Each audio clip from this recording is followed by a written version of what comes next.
दोस्तों, एक ऐसा अमल कि अगर इंसान उस अमल को पाबंदी के साथ करता रहे तो मरने के बाद सीधा जन्नत के अंदर जाएगा। और दोस्तों, ये बात मैं अपनी तरफ से नहीं बल्कि हदीस पाक के अंदर अल्लाह के नबी सल्लल्लाहु अलैहि वसल्लम ने इरशाद फरमाई है। चलिए मैं आपको बताता हूँ कि वो अमल कौन सा है।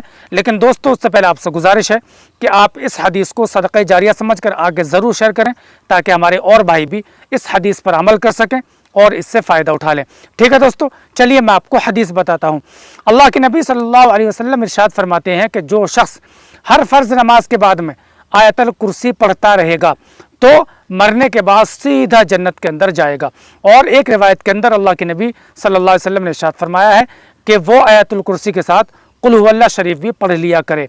यानी आयतुल कुर्सी के साथ साथ अगर कुल हुवल्लाह पढ़ ले तब भी फजीलत हासिल होगी, और अगर सिर्फ आयतुल कुर्सी पढ़ ले तब भी फजीलत हासिल हो सकती है। आयतुल कुर्सी आपको आसानी के साथ मिल जाएगी, आप